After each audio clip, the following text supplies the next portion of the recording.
Add in onions to saute, get it translucent.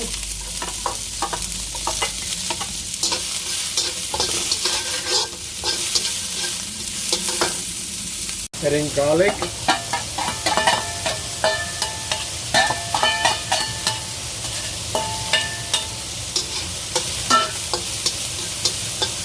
Get it aromatic. So once this is done, I transfer it into a pot like this because it's a bit deep, so hard to record it. I'm just going to transfer it into the pork like this. Once pan is hot, I add in pre-seasoned chicken thigh, boneless. Get it nicely brown. And with the brownness, it gives some good flavoring. So leave it there for about 30 seconds, 40 seconds on a high heat. And then you turn it over.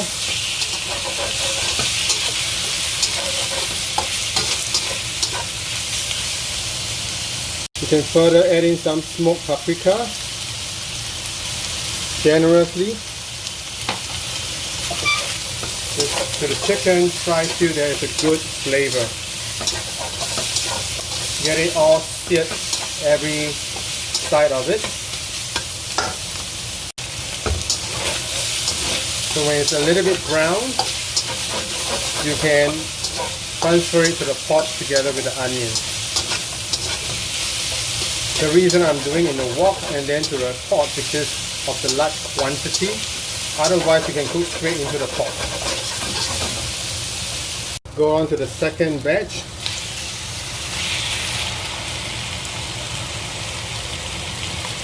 So when you are searing it, just kind of leave it there. Don't overturn it. Leave it there for a few minutes, and sprinkle paprika generously, smoked paprika.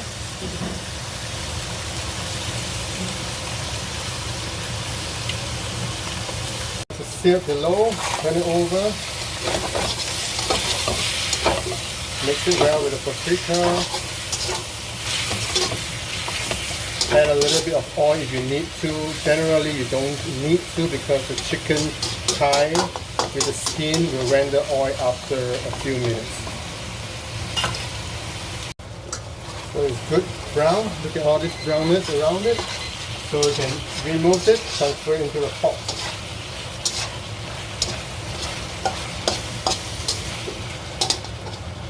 At this point, the pan or the wok is full of flavor of chicken. Add in a good quality sausage. I'm going to just slightly brown it for flavoring for about 2-3 minutes, and then add on to the stew. So sometimes when you add in too much, you can see all this moisture or liquid coming out. So you just need to keep stirring it and stir frying it until it evaporates away, and then the oil will be rendered out and the charring will begin. So that's why I generally don't like to add too much into one cooking because it may render water, but it's slowly evaporating, and after a while the oil will come out. So you can see that the moisture has evaporated away, and now it's just having the oil, and you start to sizzle and start to brown the sausage.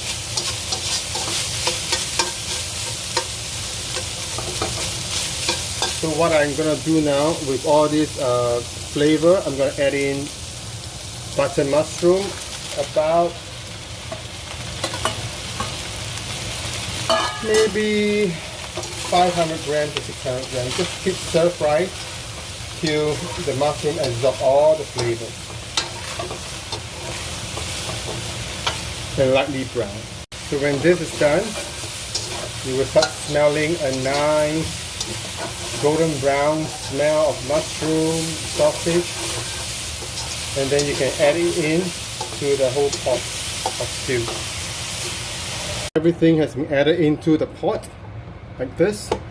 You're just gonna add in the ready chopped tomato, about 10 medium-sized tomatoes. If you are using beef tomato, you probably need about only 5 or 6. And after this, we're gonna add in a good amount of cracked pepper, depending on your level of spiciness.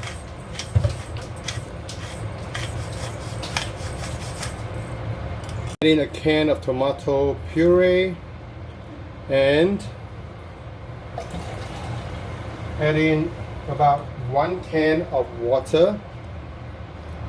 Don't need to add too much because tomato itself will render a lot of liquid, so you want your stew to be very concentrated. So bring it to boil and then adjust the water along the way. That's it. I decided to add 1 more can. It's a little bit dry, so 2 cans of water to 1 can of puree, so it will be good. So the liquid is over there, so it'll be just nice covering it, slightly under cover it. Just cover up with the lid, bring it to a boil. It should at least boil and then sit for 2 hours for the flavor to come together. Add in a bit of salt and then maybe we can thicken up the stew and it's done. Super rich, super luscious, thick, full of chicken, mushroom,